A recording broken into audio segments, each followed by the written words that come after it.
Oke, gue mau ngejelasin soal-soal ini. Gue mau ngebahas soal-soal latihan ya. Oke, nomor satu. Seorang laki-laki berusia 40 tahun datang ke poliklinik rumah sakit karena ingin mendapat informasi tentang kontrasepsi mantap, kontap, pada laki-laki. Pasien ingin mengetahui saluran yang akan diputus pada tindakan kontap. Saluran manakah yang dimaksud?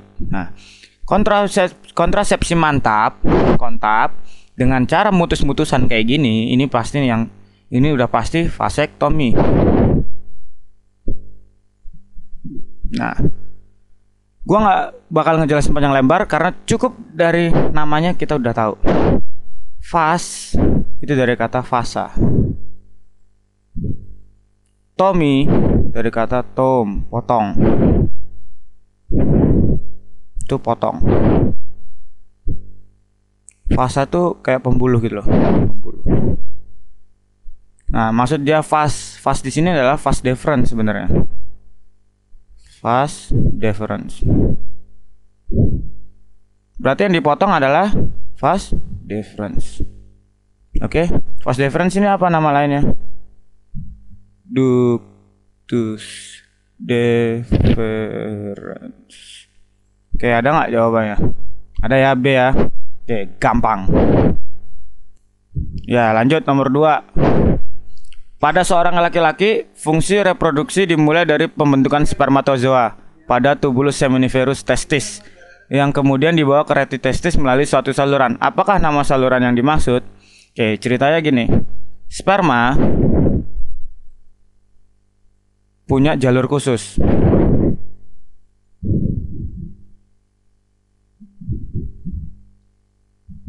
Nah, urutannya itu ada. Pertama, dia dibuat di mana? Tubulus seminiferus.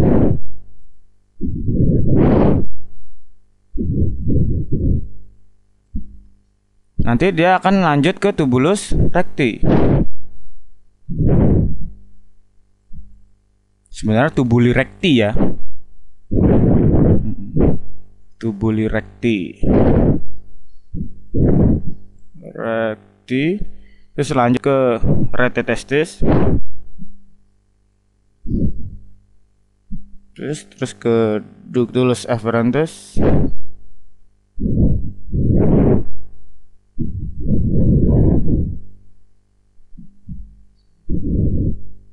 Lanjut ke ductus epididymis.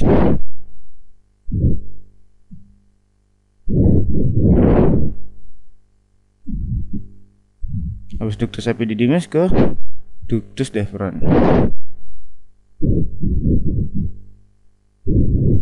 Nah, ini yang dari sini sampai ini yang mikroskopik nih.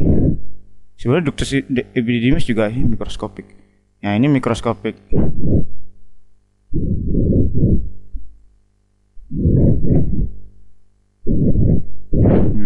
Ya.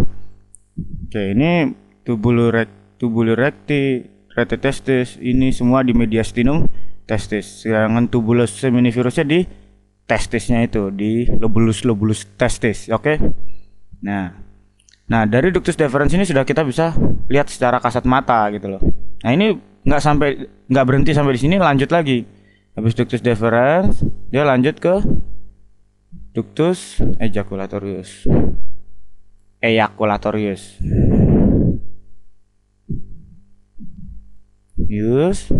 Habis ductus ejaculatorius baru dia masuk ke uretra. Uretra ada 3 pars. Pertama pars prostatica,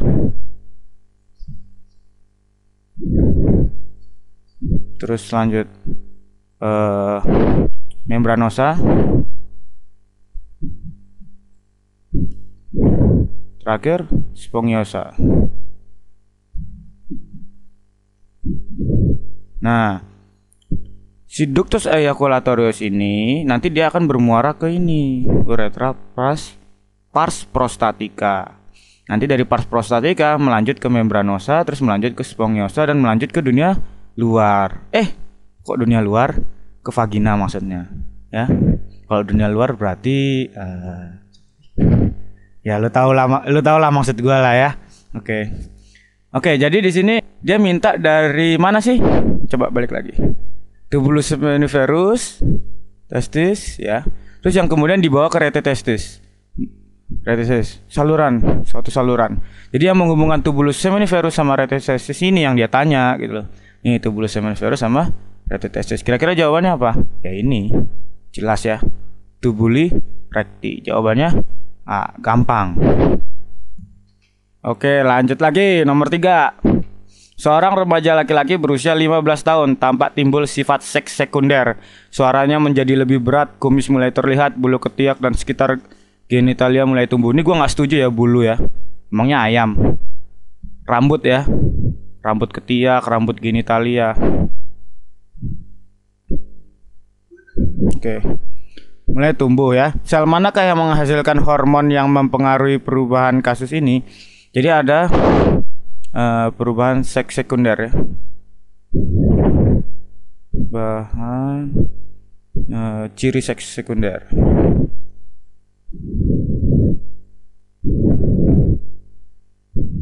Dari itu dipengaruhi oleh hormon androgen. Androgennya ini adalah testosteron. Nah, dia nanya sel yang menghasilkan ini nih, testosteron. Ya kalau lihat ini, misalnya ada preparat histologik ya. Di sini ada tubulus seminiferus, tubulus seminiferus, tubulus seminiferus, tubulus seminiferus lagi. Nah, di tengahnya kan ada yang namanya ruang di antara tubulus seminiferus. Nah, ini yang disebut ruang interstisial. Di situ lu bakal ngeliat ada sel ya.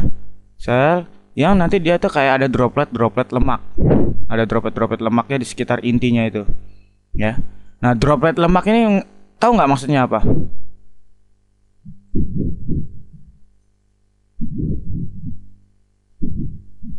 Hah? Droplet lemak itu akan berisi kolesterol ester yang nanti bakal diubah jadi androgen. Ya. Jadi ada apa ya, semacam kolesterol lah di situ. Kolesterol kan larut dalam lemak ya. Jadi dia larut di dalam droplet itu nanti diubah menjadi androgen oleh sel interstisial ini gitu loh.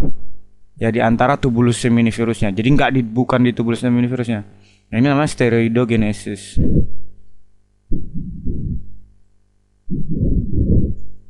Nah, androgen ini adalah testosteron. Oke, kita jawab. Yang ada interstisialnya. Oh, ini. Ya udah jawabannya. Berarti sel Leydig. Bener. Oke, lanjut. Oke, lanjut lagi. Sekarang nomor 4. Hasil pemeriksaan mikroskopik saluran reproduksi laki-laki didapatkan gambaran permukaan mukosa atau lumen seperti bintang, memiliki stereosilia, epitel bertingkat toraks dan memiliki 3 lapisan otot yang tebal. Ini yang penting, long shear long. Siapa sih? Nah, apakah nama saluran yang sesuai dengan ciri hasil pemeriksaan di atas? Ini udah jelas ya. Ada stereosilia, ada epitel bertingkat toraks, mukosa seperti bintang. Ya ini apa? Ductus deferens. Nggak ada penjelasan ya buat ini. Gua rasa langsung aja jawabannya. Ini anak TK juga bisa kali. Oke, lanjut lagi. Nomor 5. Pada seorang laki-laki, fungsi reproduksi dimulai dari pembentukan spermatozoa pada tubulus seminiferus testis yang kemudian dibawa ke rete testis. Dari rete testis, spermatozoa akan dibawa ke epididymis untuk disimpan sementara melalui suatu saluran. Apakah nama saluran yang dimaksud? Ini yang tadi ya sebenarnya ya. Ini juga salah nih. Tadi nih udah gue jelasin nih. Udah gue coba inget-inget lagi ya. Jadi dari tubulus seminiferus. Terus kemana? Nah, lu jawab sendiri aja ya. Tubuli recti ya. Recti. Terus kemana lagi? Rete testis kan? Terus kemana lagi? Bentar, lupa ingat gua. Rete testis, ductus efferentes. Nah, terus kemana lagi? Ductus epididymis. Baru ke ductus deferens. Dan selanjutnya sampai ke dunia luar itu tadi ya. Ya. Ke kloset atau enggak kemana gitu. Nah, sekarang dia nanya dari rete testis ke epididymis. Dari rete testis epididymis. Ya ini jawabannya ya. Ductuli efferentes. Jawabannya C. Ya ampun. Oke, lanjut kita nomor 6. Dari tadi soalnya main-main mulu nih ya. Ya, nomor 6. Hasil pemeriksaan mikroskopik pada biopsi testis seorang laki-laki yang diduga infertil didapatkan sel pucat lonjong sepanjang tubulus seminiferus pada jarak teratur. Bentuknya tinggi ya. Terus letaknya di atas lamina basalis. Ini nih kata kunci utama. Nukleolusnya warna asidofil, gua nggak tahu.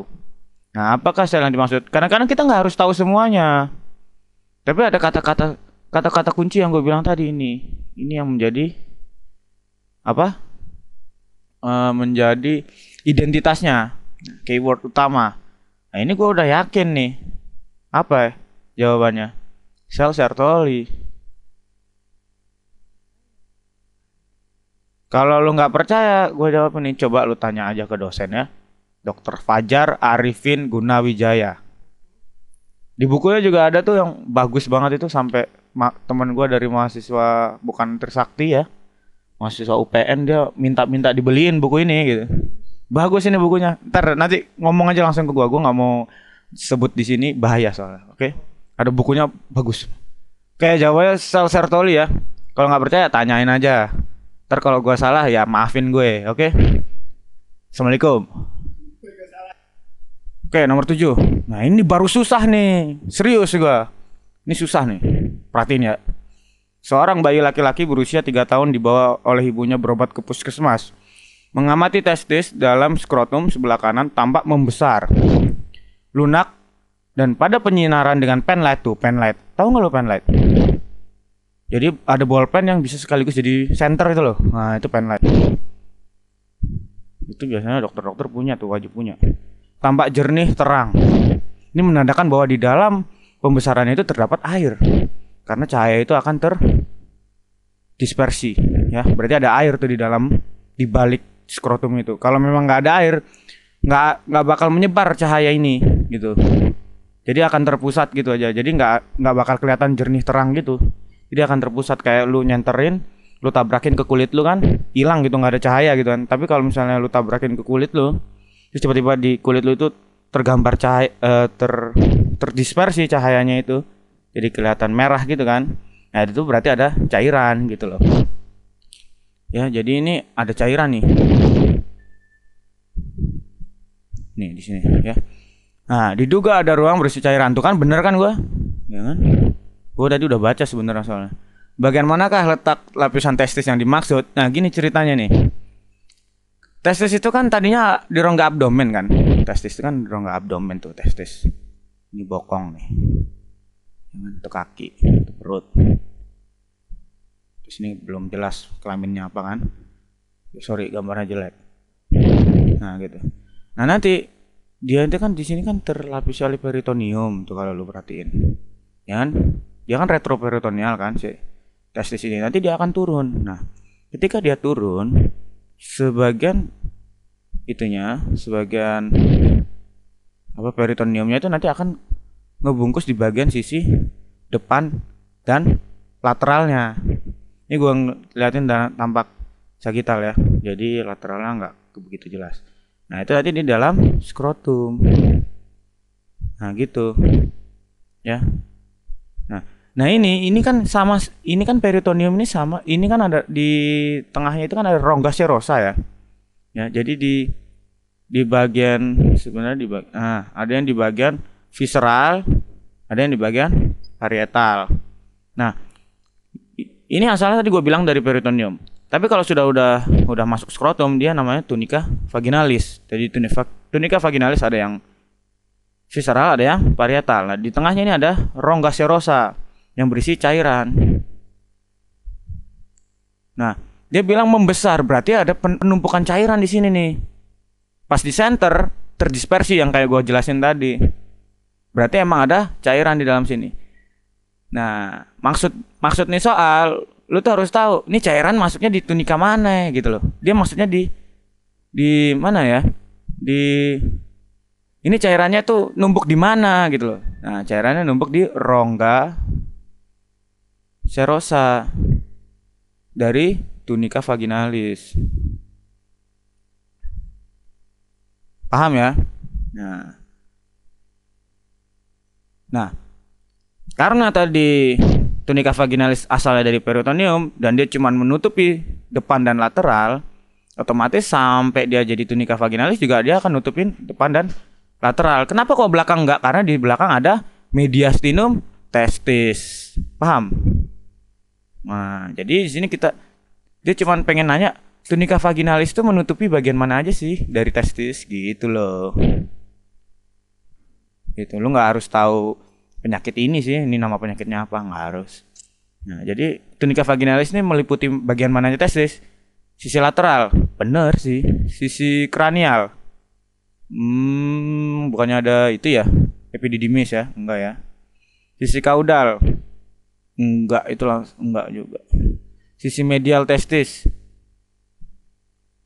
oh enggak ya. Nah, ini anterolateralnya lebih tepat lagi. Lateral juga benar, tapi yang paling tepat adalah anterolateral, depan dan lateral. Jawabannya ini ya. Agak susah kan? Lanjut.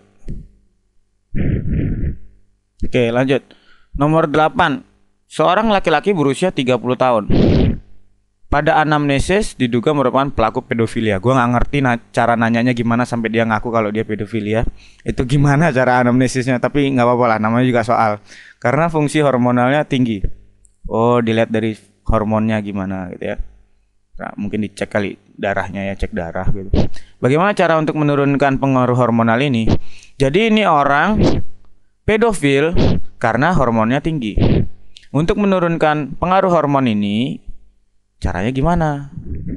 Oke, dari gua lihat ini, dari pilihannya semua adalah tindakan bedah semua ya. Sirkumsisi, amputasi penis, skrotum dibuang, kedua testis dioperasi, ductus deferens diputus. Ini kan berarti nggak ada semacam kasih obat gitu, nggak ada kan? Semuanya udah benar-benar tindakan. Berarti coba kita cari yang masuk akal aja kalau kayak gini menurut gua ya. Oke, sirkumsisi.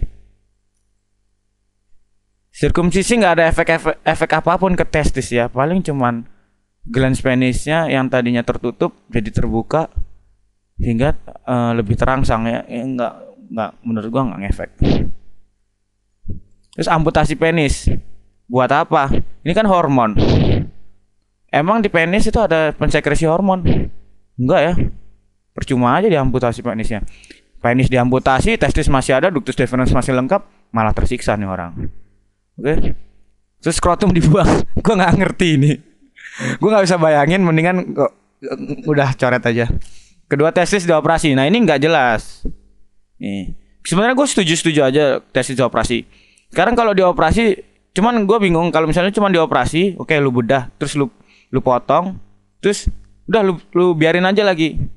Lu jahit lagi terus lu biarin aja. Nggak ngefek juga sebenarnya. Kecuali kalau ini testis dioperasi lalu diangkat, dikeluarkan dari tubuh. Jadi testisnya benar-benar dibuang gitu.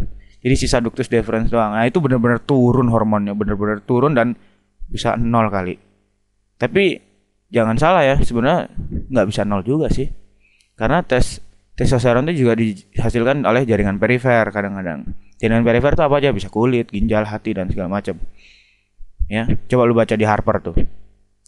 Tapi kalau kedua testis dioperasi kayaknya nggak juga ya. Nggak jelas sebenarnya. Dioperasi apanya gitu loh. Testisnya mau diapain gitu loh. Mau dikurangin jadi setengah, mau dibelah jadi 4 gitu. Gua nggak jelas gini. Kalau ductus deferens diputus, nah ini yang menurut gua nih yang lebih masuk akal. Ductus deferens diputus, sehingga kalau ductus deferensnya diputus, aliran sperma juga berkurang gitu ya. Ya intinya kayaknya ini yang masuk akal lah. Ya pilih aja ini, ductus deferens diputus. Semoga benar. Lanjut. Oke, nomor 9. Budi berlari pulang ketika sedang bermain basket dengan temannya karena kebelet kencing. Apakah yang sesungguhnya terjadi pada Budi saat ini? Dia kebelet kencing, kebelet kencing. Udah kencing belum? Belum. Oke, gua makan sedikit menjelaskan fisiologisnya ya. Jadi ceritanya gini. Kalau mau kencing, yang namanya vesika urinaria ini harus terisi oleh urin dari ureter. Ini jelek banget nih. Ya gitulah. Ya harus terisi. Kalau nggak salah gue baca di Cero tuh 250 sampai 400 ya. Dia baru memberikan impuls ke pusat ini ya, refleks mixi di sakrum 2 kalau nggak salah. Sakrum 2. Nggak tahu sakrum 2 sampai berapa, sakrum 3 apa sakrum 4 kayaknya. Ya, gua nggak tahu ya, lu baca lagi. Tapi sekitar di sini karena sakrum, kenapa gua yakin di sakrum? Karena ketika refleks mixi itu adalah rangsangan parasimpatis. Nah, parasimpatis itu pasti kraniosakral. Yang nggak mungkin jauh-jauh ke kranium kan? Berarti yang paling dekat sakrum. Ya gue yakin di sini, gitu.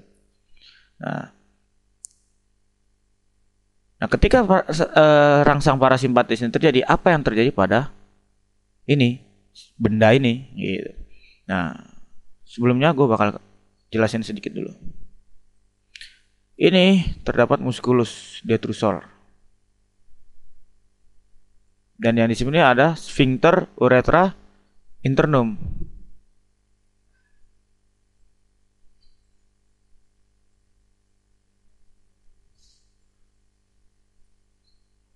Sphincter.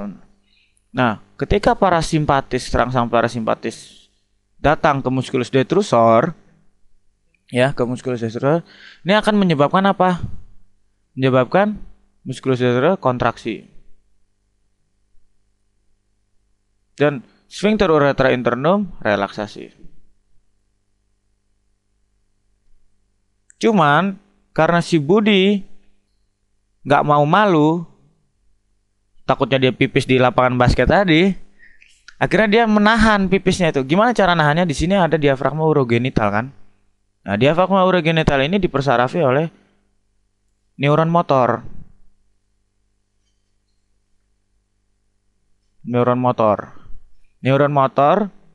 Nah, ini jadi ada impuls motorik dari korteks cerebri untuk mengkontraksi si sphincter uretra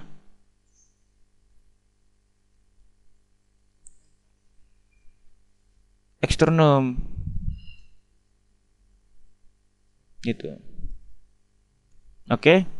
Nah, jadi dijepit supaya dia nggak keluar urinnya. Dan lalu dia sambil lari ya.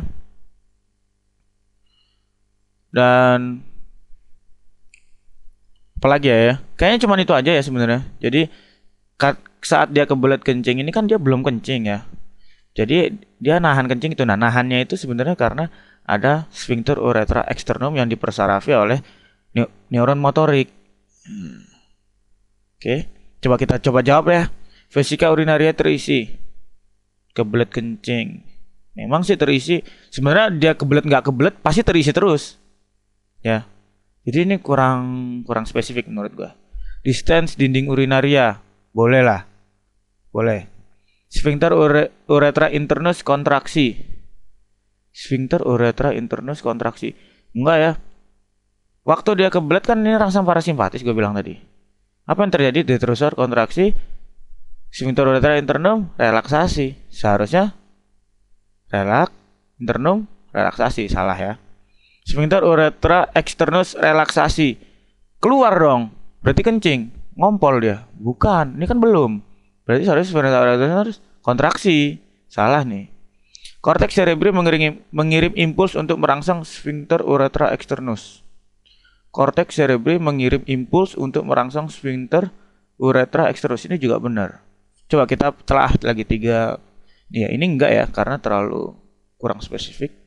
Distance dinding urinaria, benar. Korteks cerebri mengiring impuls untuk merangsang sphincter uretra externus.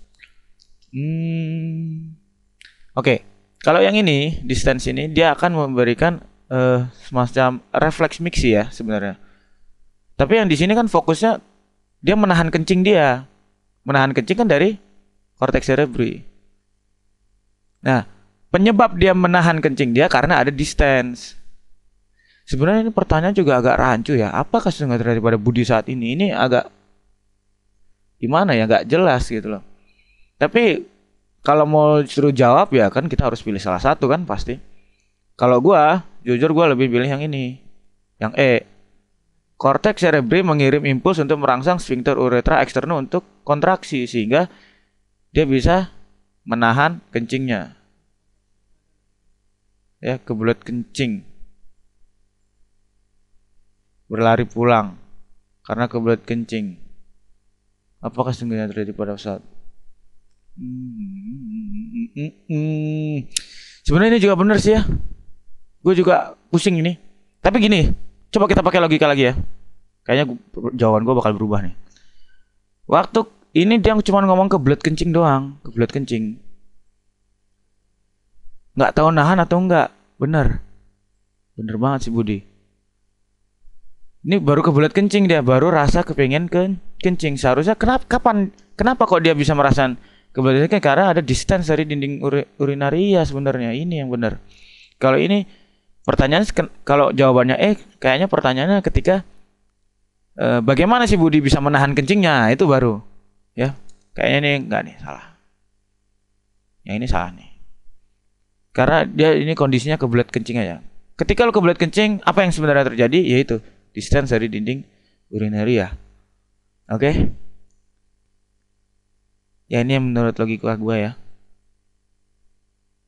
Ya udah, salah satu juga nggak apa-apa ya. Udah lanjut. Nomor 10, Budi lagi. Beralih pulang lagi. Bermain basket dengan temannya lagi, kebelet kencing lagi. Apakah jenis epitel pada organ yang mengalami keadaan tersebut? Dia mau nanya epitel dari vesika urinaria. Gampang kan ini? Apa jawabannya? Epitel bertingkat silindris. Benar ya, benar-benar salah. Epitel berlapis gepeng. Enggak ya. Epitel berlapis silindris. Pokoknya ya vesika urinaria itu yang paling unik yaitu epitel transisional. Oke. Ini semua mulai dari B sampai E itu salah semua. Epitel transisional. Oke, lanjut aja. Oke. Lanjut, nomor 11. Pernyataan yang benar mengenai ginjal. Kita lihat aja ya pilihannya ya. Sebenarnya ini pertanyaannya simpel. Tapi penjelasannya ribet. Yuk kita lihat satu-satu dulu dari penjelasannya ya. A ya, ductus Colligen merupakan bagian nefron. B, sel juxtaglomerular mensekresi enzim renin. Kapiler glomerulus merupakan jenis kapiler kontinua. Podosit membentuk lapisan pars parietal kapsula Bowman. Sel juxtaglomerular merupakan modifikasi epitelit dari otot plus fasa afferent. Oke ya, sekarang gini. Kita mulai dari nefron. Nefron itu apa? Nefron itu adalah satuan unit fungsional. Struktural dan fungsional ginjal.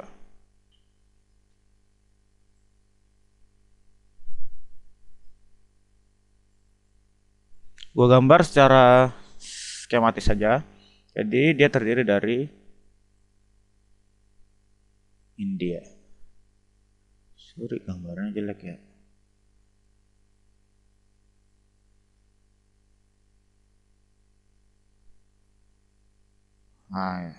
Itulah. Nanti dia gini.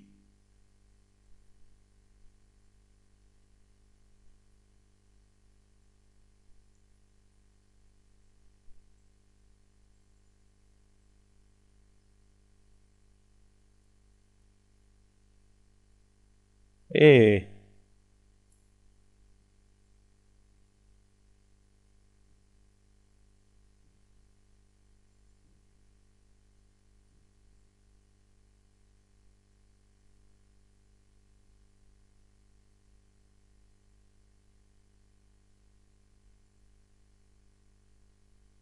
Nah, ini adalah nefron dari sini sampai sini, nefron. Ini adalah arteriol afferent. Yang ini efferent.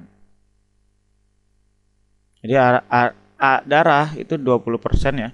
20% darah dari cardiac output akan masuk ke dalam arteriol afferent. Nanti yang difiltrasi cuma 20% dari yang masuk. Ya. 20% dari yang masuk. Nah, terus nanti 80% akan ke efferent. Sebenarnya ada lagi sih kapiler peritubular dan segala macam, nggak gua gambarin karena nggak berpengaruh sama soal ini. Yang penting ini dulu. Terus di sini ada glomerulus. Glomerulus ini sebenarnya kuntum. Sebenarnya apa ya? Kalau di Sherwood tuh dia bilang kuntum. Kalau lu tahu kuntum itu identik dengan mawar. Jadi dia tuh sebenarnya lipatan-lipatan kapiler. Glomerulus itu lipatan-lipatan kapiler yang menyerupai bunga mawar itu. Jadi nanti disebut kuntum glomerulus gitu.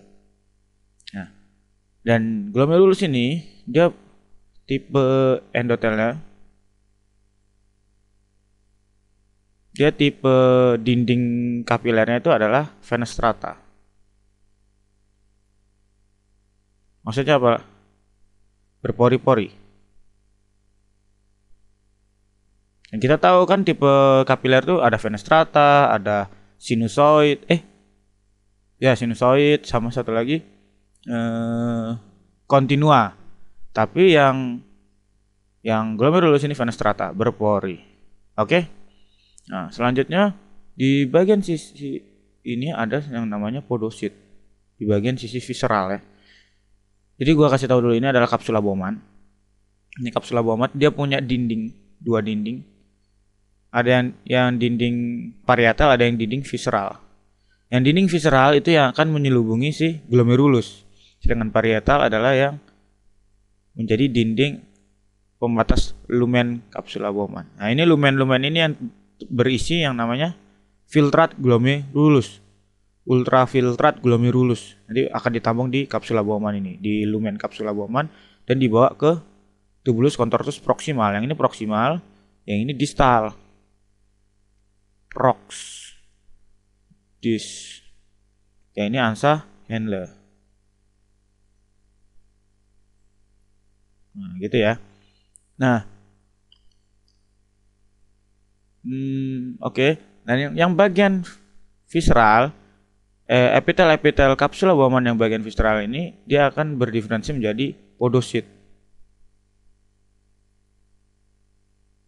Yang dia punya pedikel yang merangkul si kapiler glomerulus ini. Kapiler glomerulus ini sehingga terjadi celah-celah filtrasi atau filtration slit, filtration slit. Ya, yang termasuk sawar darah ginjal ya, pedikelnya ini. Terus sedangkan yang bagian itu yang bagian visceral ya, sedangkan yang bagian parietal itu adalah epitel selapis gepeng. Tapi kalau udah mulai masuk tubulus contortus proximal, dia adalah selapis kuboid. Beda lagi ya. Oke, lanjut lagi. Nah, di sini sebenarnya ada, ini gua hapus dulu ya, mengganggu soalnya. Seharusnya ada sesuatu di sini. Nah, di sebelah sini seharusnya ada tubulus distal. Tubulus distal, ya, bagian tubulus distal ini ada yang belok ke depan sini lagi gitu loh. Ya. Nah, terus di antaranya itu ada sel mesangial. Ada mesangial. Nah, antara arterial afferent sama terus distal ini dia nanti akan membentuk aparatus juxtaglomerulosa yang terdiri dari apa? Sel-sel makula densa yang ada di tubulus distal. Ini makula densa.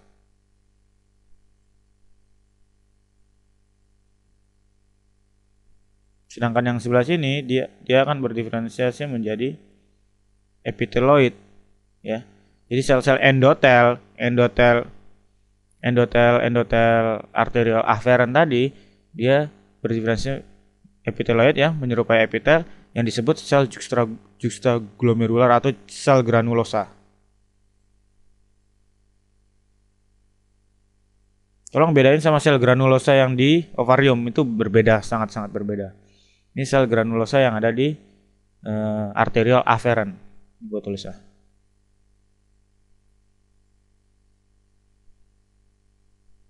Oke.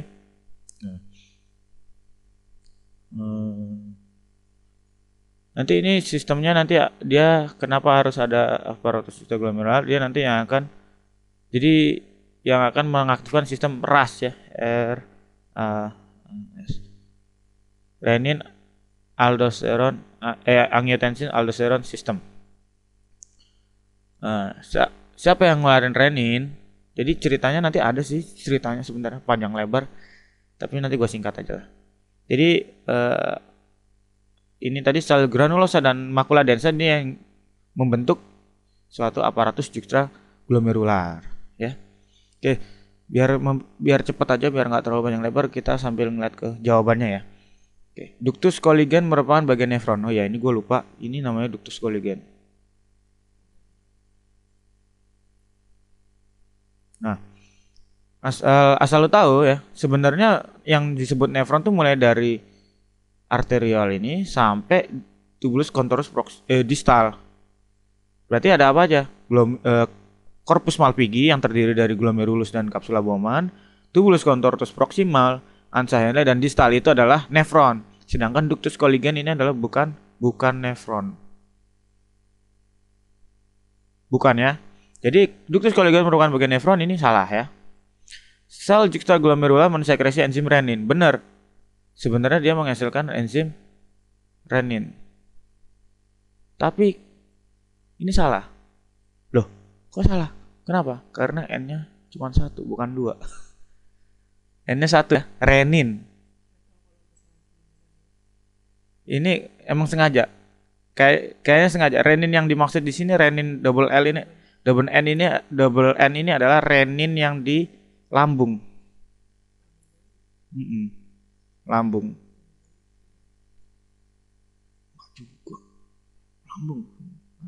Nah ya, ada renin di lambung kayak ini. Beda ya. Nah, terus selanjutnya kapiler glomerulus merupakan jenis kapiler kontinua. Salah. Tadi kan gue bilang apa? Fenestrata ya. Ini salah. Podosit merupakan bentuk lapisan pars parietal. Oh, ini salah juga karena gue tadi bilang dia pars visceral, sedangkan pars parietal ada sendiri yang gepeng ya. Salah. Terus sel juxtaglomerular merupakan modifikasi epiteloid otot polos fasa afferent, ini yang benar. Ya. Sorry, tadi gue bilang endotel ya. Bukan, sebenarnya otot polos. Otot polos ya. Bukan endotel. Ya. Oke. Jadi sel juxtaglomerular merupakan modifikasi epiteloid dari otot polos fasa afferent, ini yang lebih tepat. Ini emang sengaja ini kayaknya. Nah, itu buang aja. Nah, jawabannya E. Oke, kita masuk ke nomor yang 12 nih. 12. Pernyataan yang benar mengenai ginjal. Waduh. Dikit banget ya nih soal. Oke. Kita bahas deh ya. Dari jawabannya aja. Pertama, kita punya jawaban A. Processus Fereini mengandung corpus Malpighi. Bentar. Berarti yang penting infonya nih. Processus Fereini mengandung corpus Malpighi. Asal lo tahu dulu nih ya. Processus Fereini kita bahas dulu. Fereini. Oke. Apa sih ini? Nah, ini adalah substansia medularis. Substansia medularis nih. Substansi ya.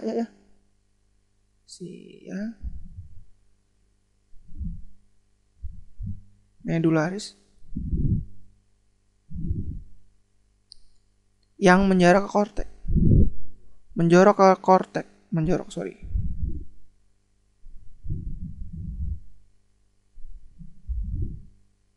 Korteks. Dah nih, ini info pertama tentang prosesus Ferengi. Info yang kedua, apa sih itu korpus Malpighi? Nah, korpus Malpighi ini tersusun atas glomerulus pertama dan simpai Bowman, kapsula Bowman, S Bowman gitu aja ya. Bowman, oke, udah tau lah ya. Dan ini terletak di korteks.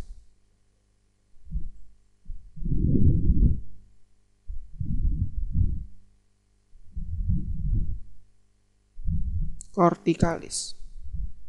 Oke. Nah, ini nih.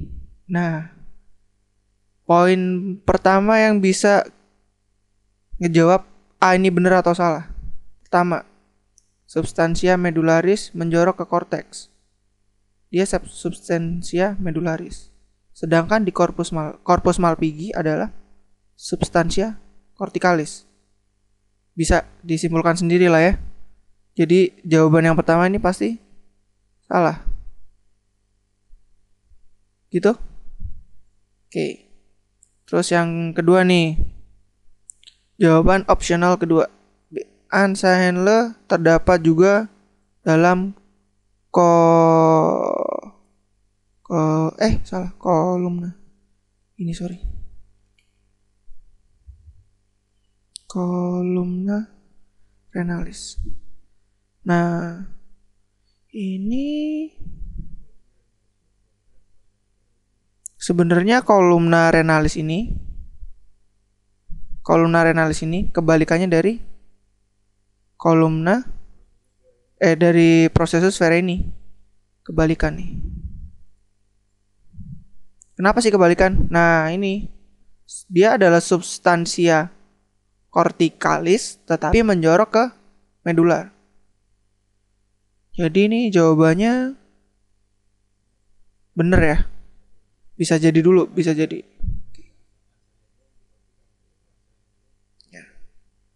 Kenapa bisa jadi? Nah, karena Ansahenle ini itu sebagai info aja sih.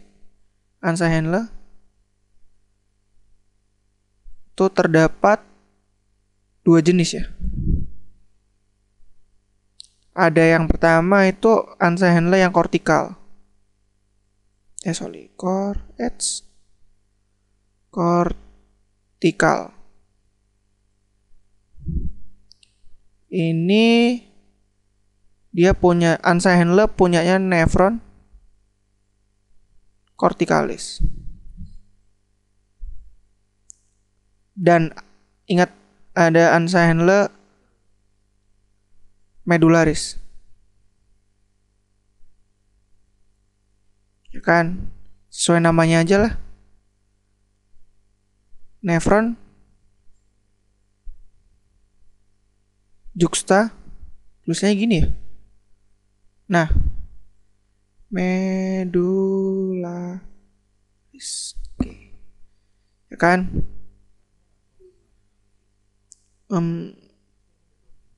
Karena kolumna renalis adalah korteks, substansia corticalis, pasti ada dong punya nih yang ini. Ya kan? Jadi jawaban B bisa jadi benar. Kita cek dulu yang lain, oke? Yang C, Ansahenle tidak berperan dalam pembukaan urin. Nah, kita tahu nih. Balik ke Ansahenle tadi. Ansahenle bagian punyanya nefron juxta medularis. Ya kan? Ini sebenarnya dia ini punya berfungsi sebagai dia pengatur, bisa dibilang pengatur sih ya, pengatur gradien osmolaritas,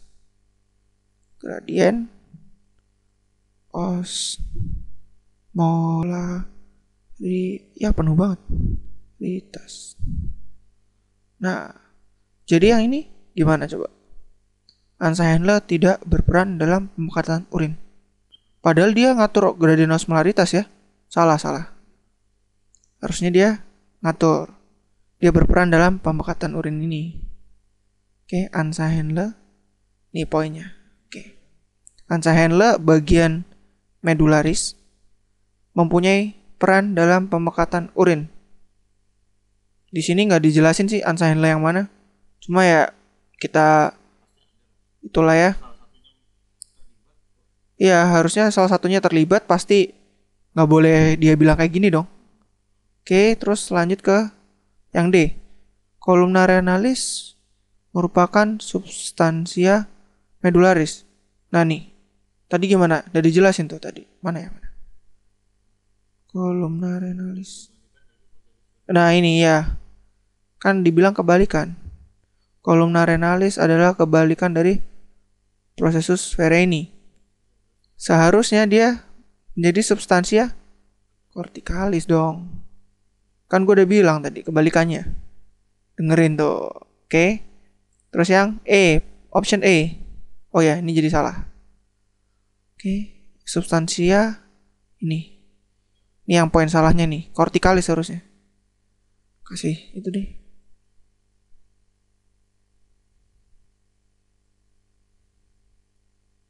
Nah, yang terakhir, nefron merupakan unit struktural dan unit fungsional pada ginjal.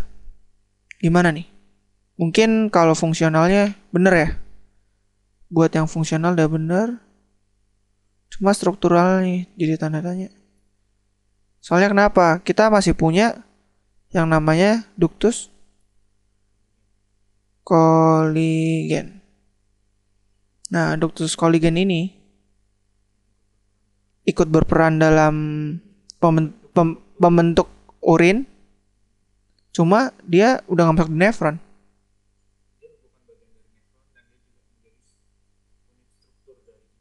Nah, cuma masih jadi struktur ginjal sih.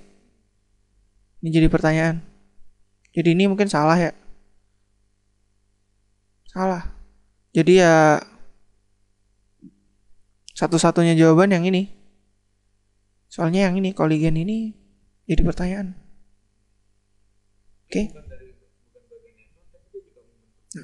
Dia bukan bagian nefron tapi ikut sebagai salah satu pembentuk struktur pembentuk ginjal. Ya, balik lagi ke pembahasan soal. Sekarang nomor 13 nih. Ya, soalnya pernyataan yang benar nih. Jangan cari yang salah berarti, oke? Mengenai ureter, vesika urinaria, dan uretra. Kalau kita bahas satu-satu mungkin agak terlalu lama ya. Ya, jadi dimulai dari option-optionnya aja nih ya. Nah, yang option pertama nih. Option A. Diameter ureter lebih dari 1 cm. Enggak mungkin ya. Ini dimulai dari 6 mm sorry itu sampai 10 mm 10 mm. Nah, tau lah ya, tinggal dikonversiin ke senti, nggak sampai 1 senti kan. Ini salah nih. Jawaban A pasti salah. Yang kedua, B. Oke, kita bahas. Ureter dilapisi oleh epitel selapis kubis. Nah, kita tahu kalau yang ini epitelnya. Epitel di ureter itu adalah epitel transisional.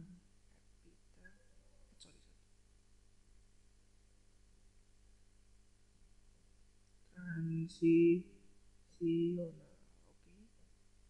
Dah, kita ada punya ini, jawabannya salah juga berarti yang B. Karena epitelnya harusnya transisional.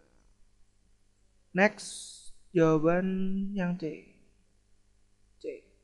Uretra laki-laki terdiri dari 3 segmen.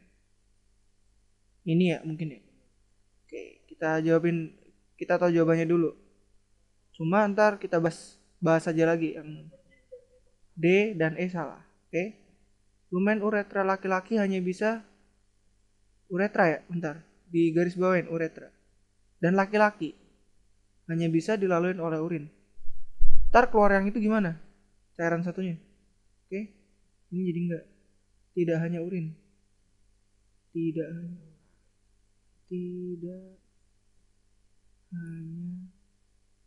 urin. Ada ejakulat. Oke. Ejakulat. Jadi jawaban yang D salah. Yang E nih terakhir, oke. Vesika urinaria terdiri dari 2 lapisan otot polos. Ini ya.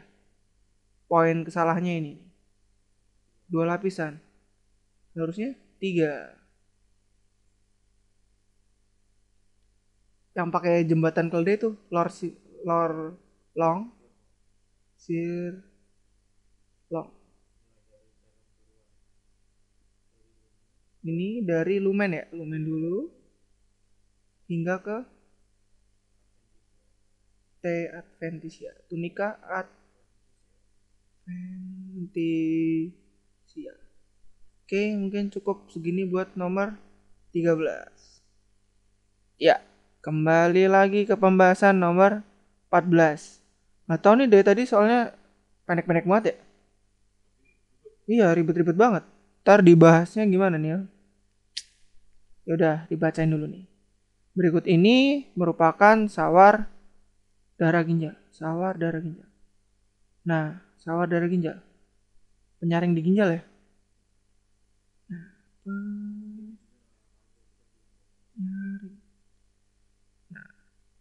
Penyaring ini nih tersusun atas. Pertama itu ada kapilernya dulu. Gimana nih gambarnya? Gini aja ya. Ini ada kapilernya dulu nih.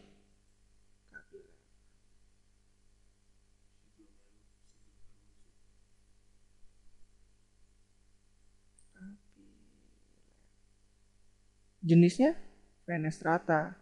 Kayak udah dari tadi dijelasin sih. Kalau lihat soal-soal berikutnya, yang sebelumnya pasti udah familiar nih. Fenestrata. Oke. Fenestrata tuh kalau nggak salah berpori tadi. Kapiler fenestrata. Setelah dengan kapiler fenestrata ada ini ada substansia gelatinosa. Terdiri dari serat-serat kolagen. Nah, serat ini bermuatan negatif. Ntar nih ada hubungannya sama penyaringan albumin. Kenapa sih albumin?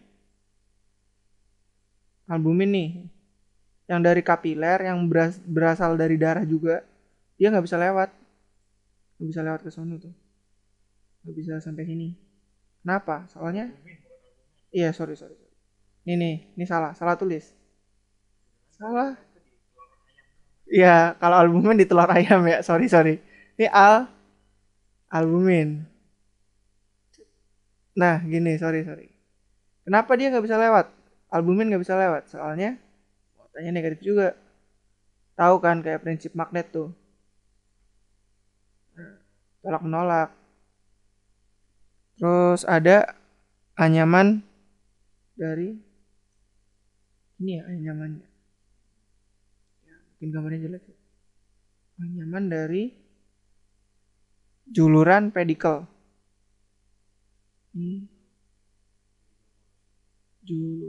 Juluran pedikel podosit.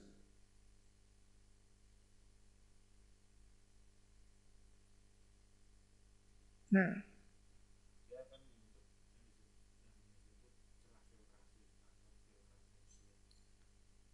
dari juluran-juluran ini akan terbentuk nih celah. Ini namanya celah filtrasi. Celah filtrasi. Jadi darah yang itu bisa ngelewatin kecuali albumin tadi. Soalnya negatif dia. Nah, mungkin dari ini nih, dari sedikit informasi ini kita coba jawab nih. Yang pertama, berikut ini merupakan sawar darah ginjal. Pedicle podocyte, bener nggak nih? Ada nggak tadi? Coba. Nih, pedicle podocyte.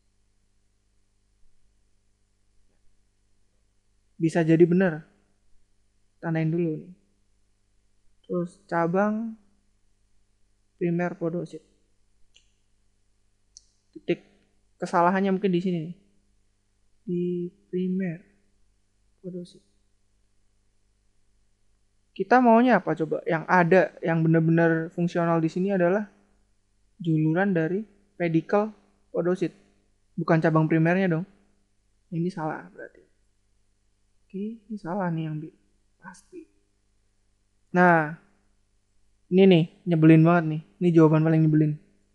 Anak TK juga tahu kan? Dari tadi udah disebutin tuh. Kapiler.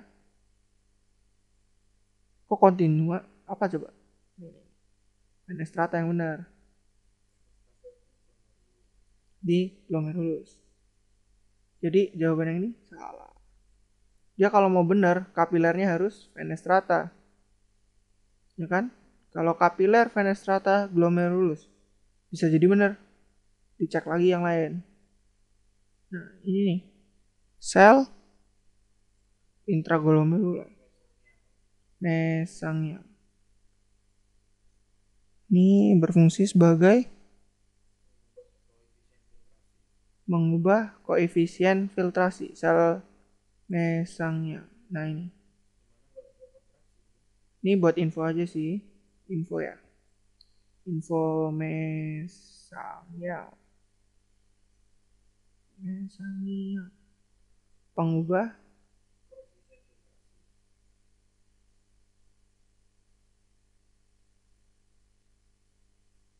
filtrasi. Gini aja ya tulisannya. Mengubah. Nah, caranya kalau dia ini nih kontraksi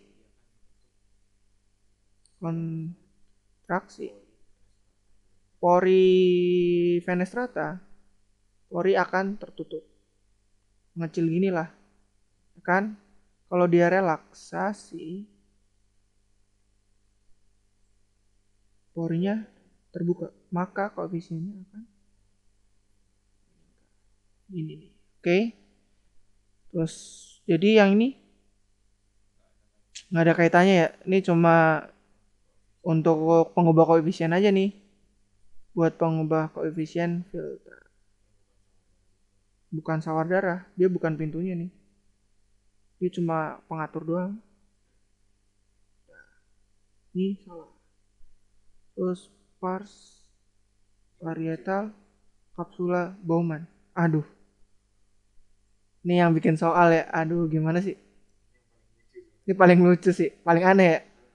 Ini buat informasi aja. Ini gambar jelek sih ya, maaf ya. Nah, gini dah. Nah. Terus gini ya. Nah, lanjutnya nggak tahu deh ya. Tadi itu sendiri. Kita mau ngomongin apa nih dari tadi? Berikut sawar darah ginjal. Berarti yang buat ini dong. Buat nyaring. Sekarang yang deket kapiler yang mana coba? Bagian mana? Sini kan. Namanya apa? Pars apa? Visceral kan. Parietalnya di mana? Yang ini. Gila aja nih. Gila aja nih. Masa darahnya mau jalan-jalan ke sini dulu? Aduh. Parah nih yang bikin soal ya. Anak TK juga tahu yang ini salah. Oke, jawabannya jadi ini nih. Ini udah pasti benar. Yang lain salah soalnya. Oke, ini nomor 14. Next, ntar yang soal nomor 15. Oke, back to pembahasan soal nomor 15. Waduh, gue juga pusing nih. Gimana nih ya? Ini soal susah ya kali ya? sampai ada kata-kata pendek, rusak, rusak lagi, rusak. Banyak banget nih. Hancur ntar lama-lama. Udah deh. Ini cuma buat itu aja. Kita ulangin lagi aja, oke? Kita bacain soal nih. Seorang pria tidak bisa ereksi karena. Yang jawaban pertama, penisnya pendek. Ya, penis pendek mah masih bisa kali ya. Masih bisa, ya kan? Jadi yang ini aman lah. Bagi yang penisnya pendek, ya jangan khawatir lah. Anda masih bisa. Masih bisa berjuang. Oke? Ini bukan akhir dari dunia ini, oke? Nah, jawaban pertama jadi yang A, terbantahkan.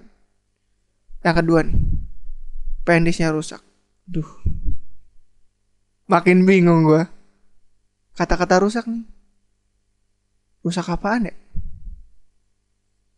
Emang kayak mobil, elektronik rusak diganti gitu ya? Duh, enggak banget nih, enggak banget. Oke. Rusak ini gimana ya? Ya, enggak ada penjelasan lebih lanjut sih mungkin. Nah, ini nih, yang ketiga. Oke. Corpora, cavernosa, dan corpus spongiosum tidak terisi cukup darah. Nah, ini adalah jawaban yang paling benar. Dan emang yang benar cuma satu ini. Udah paling valid sih yang ini ya. Ditandain dulu nih. Nah, dari jawaban yang benar ini kita bisa dapat ya berbagai informasi yang penting. Pertama, kenapa namanya corpora cavernosa? Kenapa dia nggak corpus cavernosa aja ya? Nah, ini jawabannya. Corpora, dia menunjukkan jamak. Karena corpora cavernosa di dalam penis emang ada 2. Ya kan? Sedangkan corpus spongiosum emang cuma 1. Dan mekanisme mungkin ya, mekanisme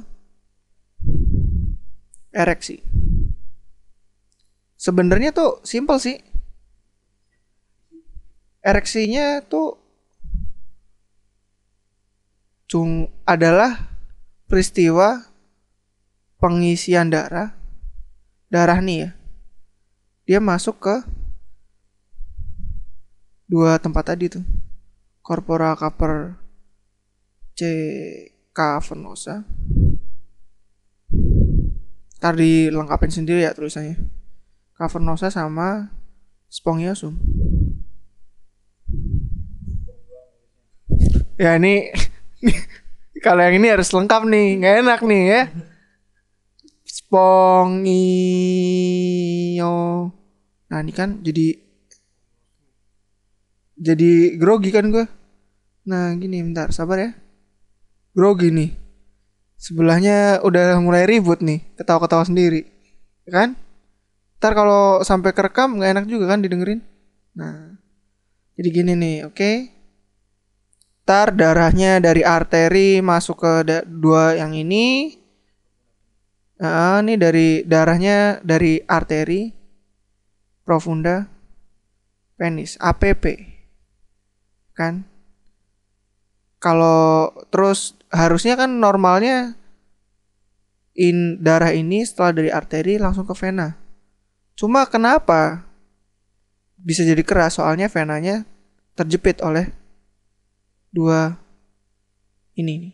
2 tipe apa nih? Korpus ya. 2 tipe korpus ini.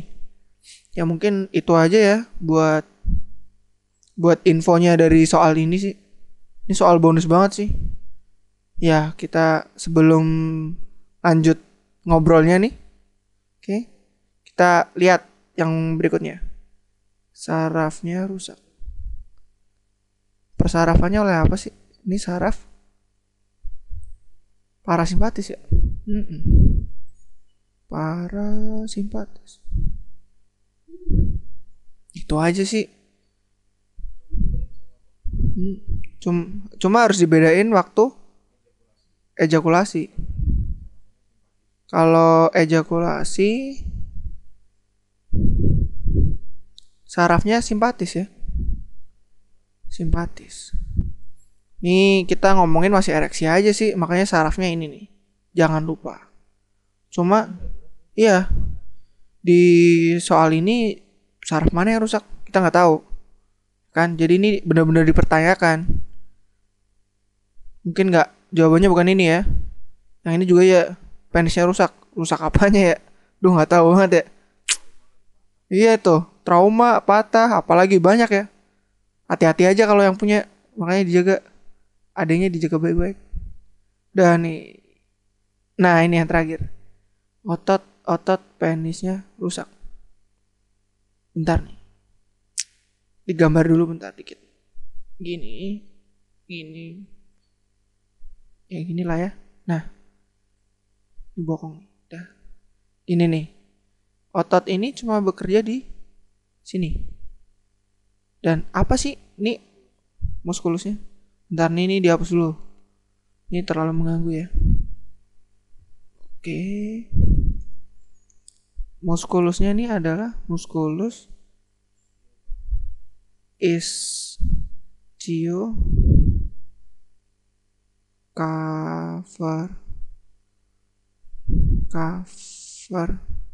cavernosus. Nah ini ya. Nih, dia cuma bisa ngebantu naik turunin si penis ini nih, ya kan? Cuma sisi proksimalnya aja. Cuma ya kalau kontraksi naik,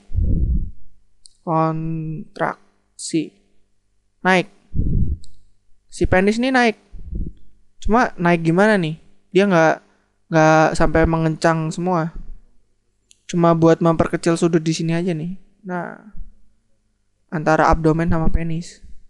Selebihnya nggak ada buat ke penisnya, emang buat ereksi itu nggak ada hubungannya sama muskulus ini nih.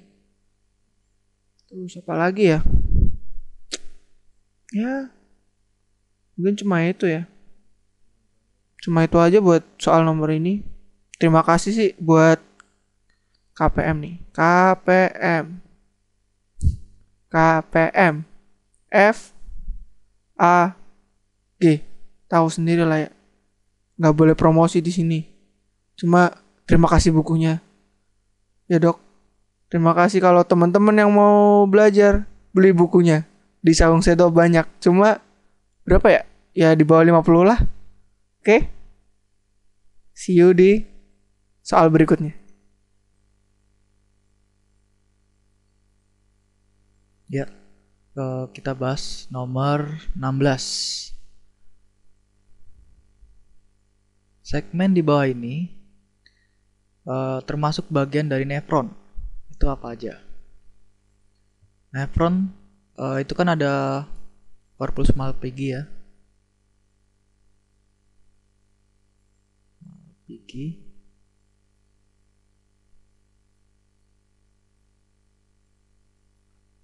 Sama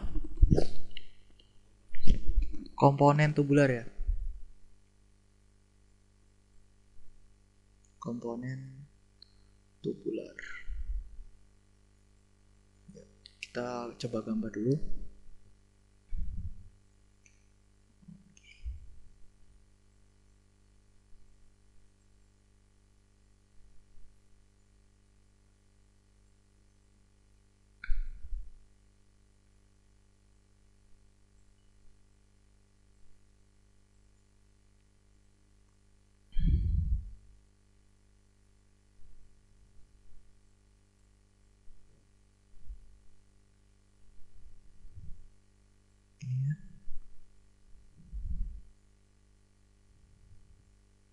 Ke ductus colicans.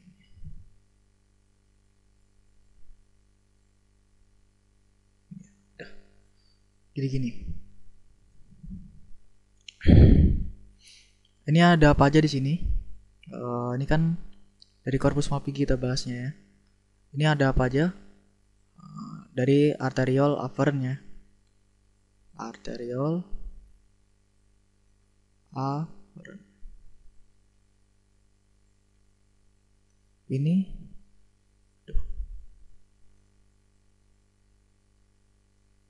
Arteriol. Sorry, ini efferent. Iya. Ini yang masuk, maksudnya kan darah yang masuk efferent. Sorry, tulisan jelek ya.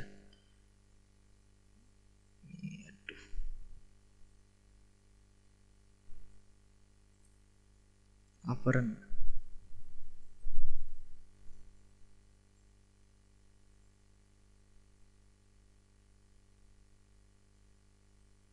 Oke, ini apa nih?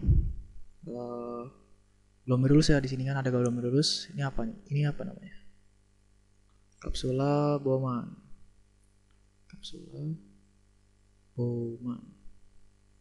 Nah, glomerulus itu kalau dikatakan di dalam enggak ya. Tapi apa? Dia diselimuti oleh kapsula Bowman seperti itu. Kalau di dalam kapsula Bowman itu apa?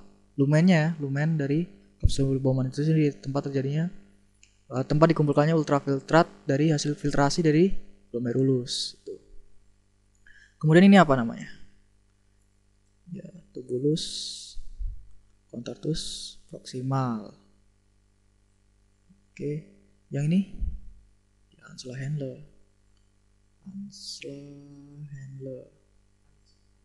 Ansal ya. Sorry.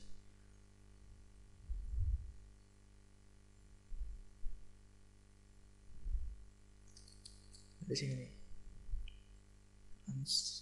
Ansal.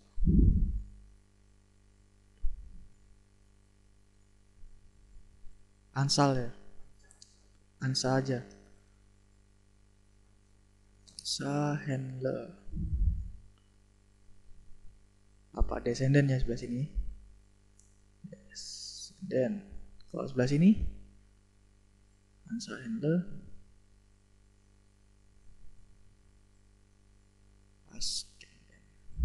Oke. Berarti ini apa? Tubulus contortus distal. Ini Colligens ya, tapi dia nggak masuk dalam corpus Malpighi maupun komponen tubular. Nah ini yang termasuk dalam nefron. Nah, kita lihat ke sini. Oh ya, di sini juga glomerulus ya. Glomerulus itu apa sih? Sebenarnya itu suatu kapiler, tempat jadinya filtrasi. Ini sebenarnya kapiler. Nah, kapiler darah ya.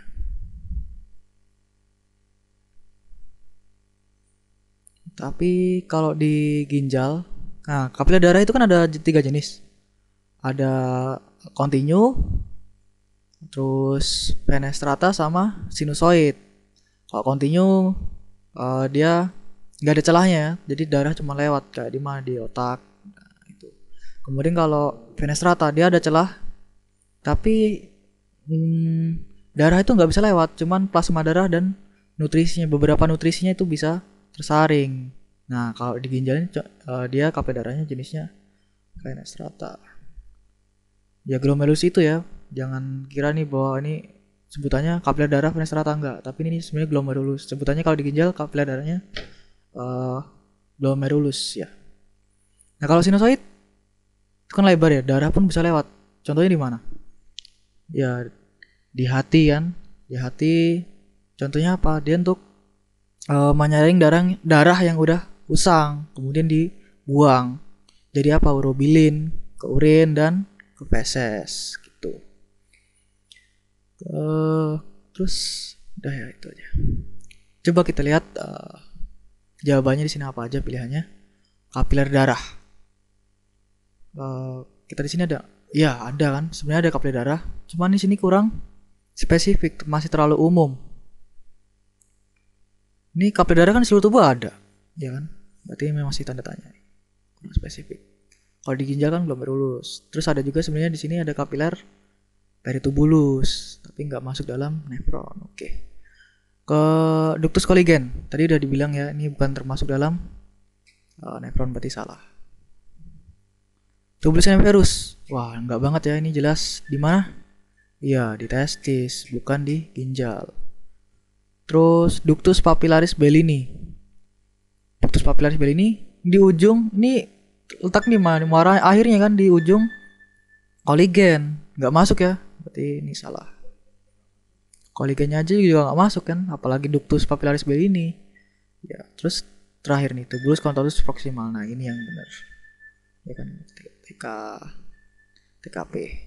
Oke, berarti jawabannya adalah E. Oke. Ya, kita lanjut ke nomor 17 ya. Nomor 17. Budi berlari pulang ketika sedang bermain dengan temannya karena kebelet kencing. Kebelet miksi. Apakah yang terjadi bila Budi mengompol? Berarti dia udah nggak bisa nahan kencingnya ya. Nah, kita bahas fisiologinya dulu. Jadi yang mengatur miksi itu ada dua. Refleks refleks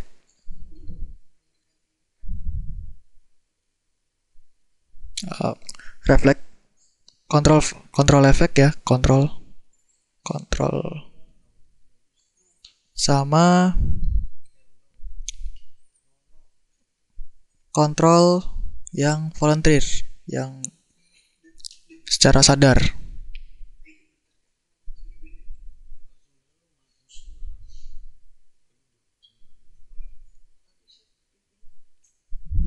Nah, kita bahas dulu yang kontrol yang refleks ya. Jadi yang mengatur refleks miksi itu di mana?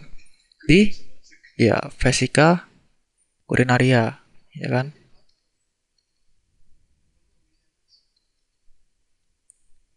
Urinaria. Nah, di vesika urinaria ini kan ada apa? Ada suatu reseptor, namanya apa? Reseptor regang.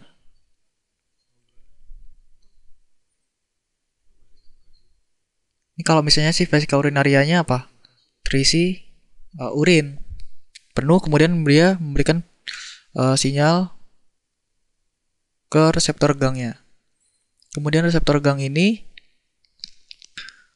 memberikan feedback positif kemana? Ke ya saraf parasimpatis ya. Kemudian kemana? Ke saraf parasimpatis, ke vesika urinaria, ke kandung kemih, sehingga terjadi kontraksi dari apa? Vesika urinaria itu ya, urinaria.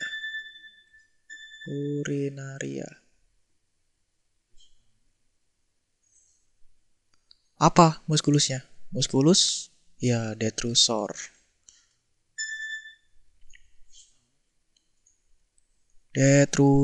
Oke, sip.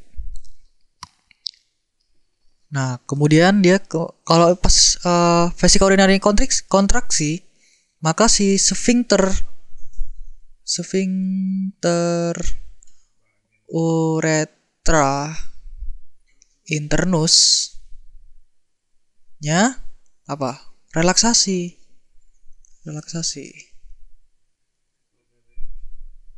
Sehingga terjadilah refleks miksi. Ya, ini miksi.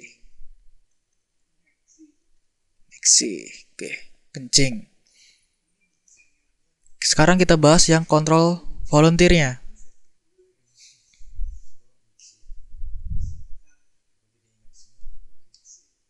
Kontrol volunteer itu apa? Si kontrol volunteer ini kan di mana? Ya di otak ya, di cortex cerebri. Dia di cortex cerebri. Kemudian feedback positif ke bagian neuron motorik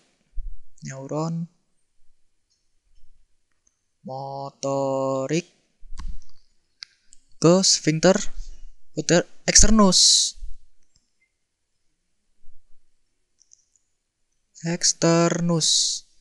ya kan, memberikan feedback positif, sehingga apa, si sphincter externusnya akan kontraksi sphincter externusnya. Sehingga kontraksi sphincter externus, sehingga tidak terjadi mixi. Oke, sip. Nah, kita sekarang bahas hubungannya. Kita ganti biru lagi. Bentar. Nah, kalau misalnya si vesika urinaria ini udah penuh, udah maksimal, kan kita tahu bahwa volume dari kalau kita kebelet kencing itu 250 sampai 400 kan. Nah, kalau udah maksimal nih, si reseptor gang ini kan memberikan feedback negatif. Feedback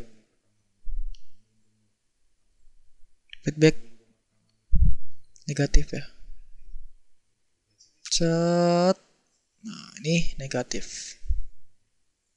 Sehingga apa?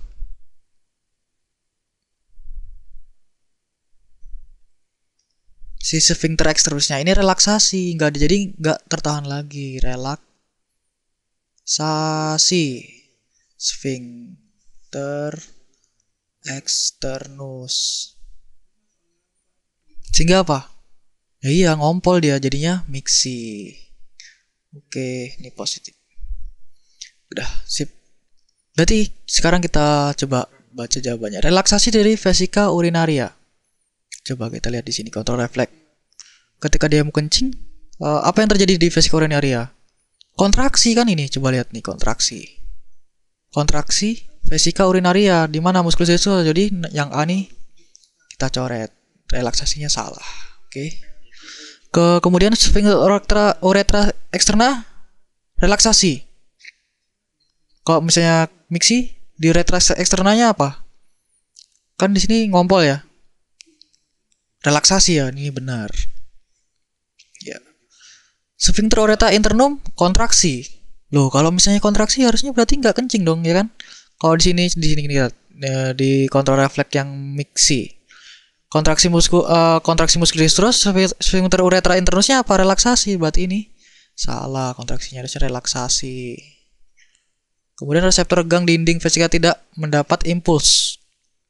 Ini enggak juga kan ya? Reseptor gang vesika tidak mendapat impuls. Berarti harusnya enggak kencing. Ini salah. Korteks cerebri berhasil menginhibisi motor neuron yang mempersarapi sphincter uretra externum. Berhasil menginhibisi korteks cerebri itu kan fungsinya untuk apa? Menahan kencing. Kalau dia berhasil menginhibisi motor neuron dan mempersarapi sphincter uretra externum, enggak juga ya, masa dia menginhibisi? Kan dia harusnya yang memberikan feedback positif. Untuk apa? Untuk menahan agar si sphincter uretra externum ini kontraksi dan untuk menahan apa? Kemih. Jadi ini salah. Jadi jawabannya apa? Ya, B. Sip. Ya, kita lanjut ke nomor 18.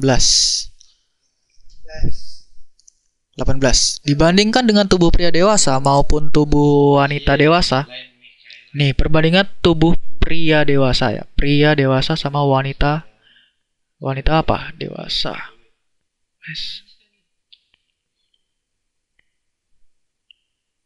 Enggak bisa nih. Wanita dewasa. Berarti ini apa judulnya? Pria dewasa ya. Berarti yang bayi ini enggak masuk kan? Enggak masuk ya. Soalnya kan yang dibahas apa? Pria dewasa dan wanita dewasa. Bayi coret semuanya nih. Coret, nggak masuk. Nah, yang kita bahas apa? Yang A sama B nih. Lemak pada tubuh pria dewasa terbesar atau lemak pada tubuh wanita yang terbesar? Nah, kita tahu kan bahwa di hormon di pria dewasa itu apa? Testosteron. Dia untuk sintesis protein kan? Untuk membentuk apa? Otot.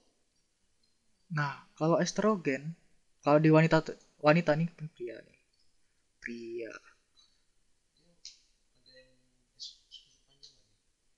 Nah, kalau wanita itu apa? Estrogennya kan? Dia untuk apa? Pembentukan jaringan adiposa, lemak. Ya kan? Jadi jawabannya di sini udah jelas. Apa coba? Nah, ya, jawabannya adalah B. Lemak pada tubuh wanita itu yang terbesar, bukan pada laki-laki. Lemak kalau di tubuh laki-laki tuh wajarnya ya ototnya yang lebih gede gitu. Oke, sip.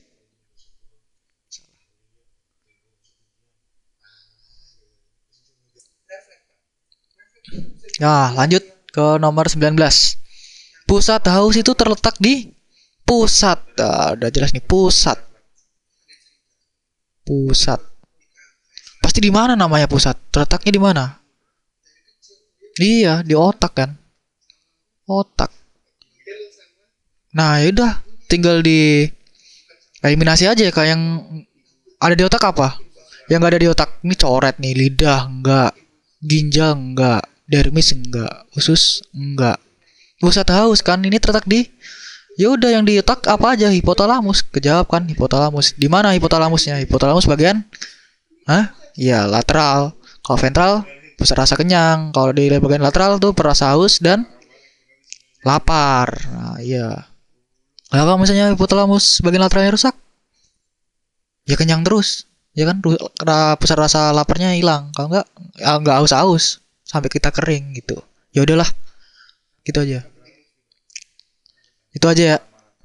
Sip. Oke, kita bahas ke nomor 20. Nah, ini soal bonus ini. Pasti semua orang pun bisa jawab ya. Gak usah anak kedokteran deh. Pasti bisa insyaallah. Ini coba kita baca soalnya. Gejala dehidrasi akan berkurang apabila dehidrasi kan. Coba kita baca. Bila pusat haus hilang. Waduh, pusat haus hilang. Iya, hilang.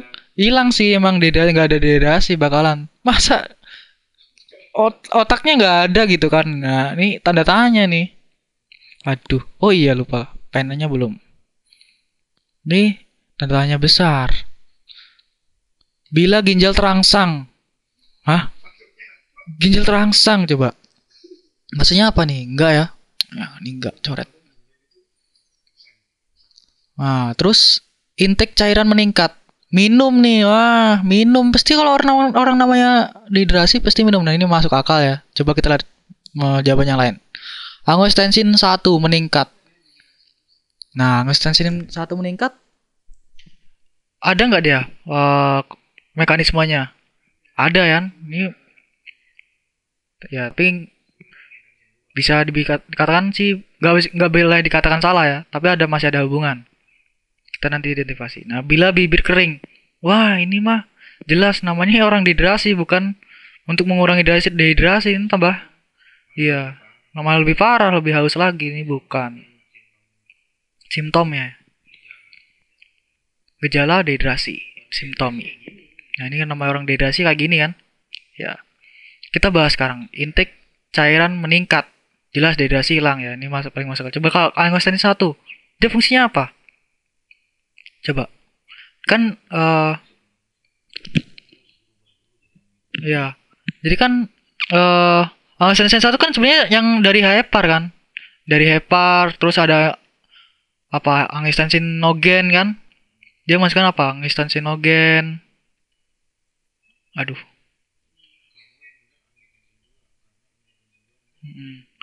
Nah terus apa, angiostensinogen ini diaktifkan oleh apa, renin. Renin dari mana? Ginjal. Ginjal tuh renin mengaktifkan ini sehingga jadi angiotensin tensin 1. Kemudian angiotensin diaktifkan lagi kan oleh apa? Dari paru-paru. Namanya apa? ACE. Ya benar. ACE apa? Angiostensinogen converting enzyme ya, AC disingkat aja. Jadi apa? Angiostensinogen 2. Tensinogen. Aduh, sorry.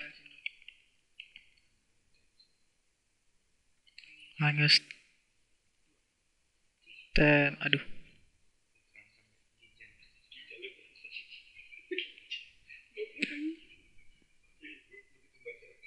Tensin